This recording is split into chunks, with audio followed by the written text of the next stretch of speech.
Hello students, let's learn English with Poonam Rana. इस channel के through हम क्लास 12 के इंग्लिश के कंप्लीट सिलेबस को डिस्कस करेंगे और आपके डाउट्स लेंगे। कंप्लीट सिलेबस के लिए चैनल को सब्सक्राइब करें और डाउट्स के लिए कमेंट बॉक्स में लिखें। चलिए आज पढ़ते हैं poetic devices of the poem my mother eight 66। इस पोएम के थ्रू पोएट ने एजिंग की थीम को हाईलाइट किया है। एजिंग यानी कि बड़े होना, बूढ़े होना, ये एक नेचुरल प्रोसेस है और एक दिन हम सबको बड़े होना है। पोएम के अंदर पोएट ने सबसे पहले जो पोएटिक डिवाइस यूज किया है दैट इज सिमिली, वो है simile. Simile means comparison between two things, दो थिंग्स के बीच में, दो चीजों के बीच में जब हम कंपैरिजन करते हैं तो उसे सिमिली कहते हैं। फॉर एग्जाम्पल पोएम के अंदर दो कंपैरिजंस हैं। Her face ashen like that of a corpse, यहाँ पे मदर के फेस को कॉप्स के साथ यानी कि डेड बॉडी के साथ कंपेयर किया गया है कि वक्त के साथ माँ जो है वो इतनी बूढ़ी हो चुकी है कि उनका फेस बिल्कुल डेड बॉडी के फेस की तरह हो चुका है।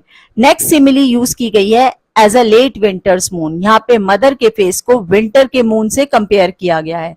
विंटर मून डल होता है, हेजी होता है। लाइकवाइज मदर का फेस भी डल और हेजी है। ठीक है, जिस तरह से विंटर के मून की रेडियंस नहीं होती, शाइनिंग नहीं होती, उसी तरह मदर के फेस की भी रेडियंस नहीं है, शाइनिंग नहीं है। Next poetic device used here is metaphor. जो दूसरा पोएटिक डिवाइस यहाँ पे यूज किया गया है वो है metaphor. Second poetic device to be used here is metaphor.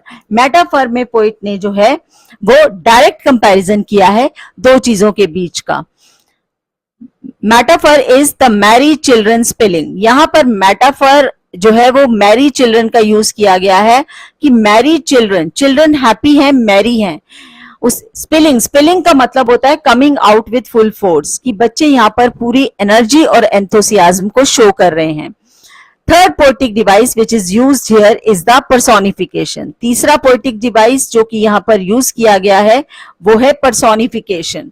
Personification means when we give human characteristics to animals or plants or non-living things.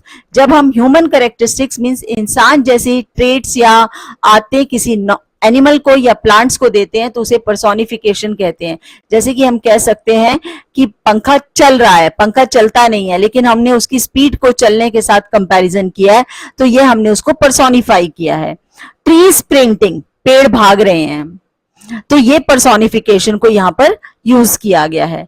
Next poetic device जो कि यूज हुआ है दैट इज रेपिटिशन। जो अगला poetic device यहाँ पर use हुआ है वो है repetition.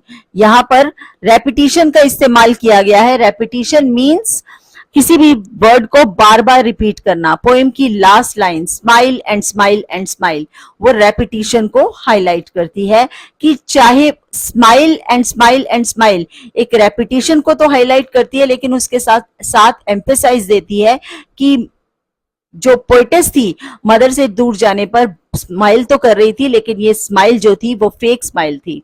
Next is the alliteration. Alliteration means repetition of the consonant sound. जब हम रेपिटेशन करते हैं कॉन्सोनेंट साउंड की तो उसे हम एलिट्रेशन कहते हैं। फॉर एग्जाम्पल यहां पर जो है वो my mother, that thought, I said was, see you soon Amma, तो ये कुछ साउंड्स को जो है रिपीट किया गया है। जो रिपीट होती जा रही साउंड्स हैं हम उनको जो है वो एलिट्रेशन कहते हैं। Alliteration poetic devices students class 12 की बहुत सारी पोएम्स में यूज होता है, इसलिए साउंड ऑफ द पोएम जो है उसको मैं ये सजेस्ट करूंगी कि आप ध्यान से पढ़ें।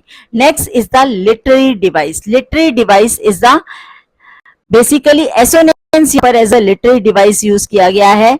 कुछ जो है वो vowel sound that is O, उसको बार बार रिपीट किया गया है। For example to Cochin, last Friday morning, इसमें ओ साउंड, टू में ओ, कोचीन में ओ और मॉर्निंग में ओ, इस साउंड को बार बार यूज किया गया है।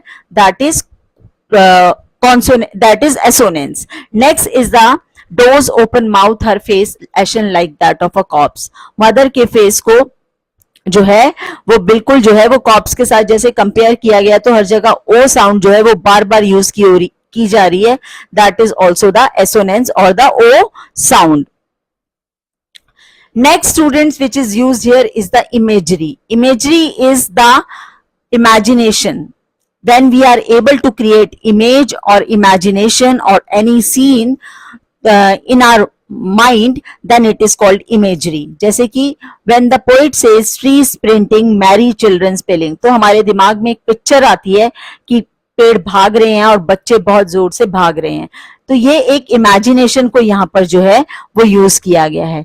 Next is the rhyme scheme. Poem जो है उसकी कोई राइम स्कीम नहीं है, पोएम को फ्री वर्स या ब्लैंक वर्स में लिखा गया है.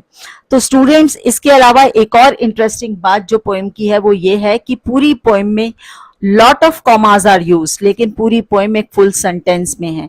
बेसिकली पूरी सेंटेंस में पोएम लिखने का पर्पस ये है कि पोइट के माइंड में, पोइटस के माइंड में एक ही थॉट रन करता है throughout the poem, that my mother is ageing and she is not able to give full stop to her thoughts. वो अपने वर्ड्स को या अपने थॉट्स को फुल स्टॉप ही नहीं दे पाई और पूरी पोएम को ब्लैंक वर्ड्स में या फिर जो है फ्री वर्ड्स में लिखा गया है और पूरी पोएम जो है एक सेंटेंस में लिखी गई है जो कि लास्ट में जो है वो इनकम्प्लीट सेंटेंस है. तो students, this was all about the poem and the poetic devices of my mother at 66. आप इसके बाद जो है वो हम नेक्स्ट पोएम के भी poetic devices डिस्कस करेंगे which are attached in the playlist.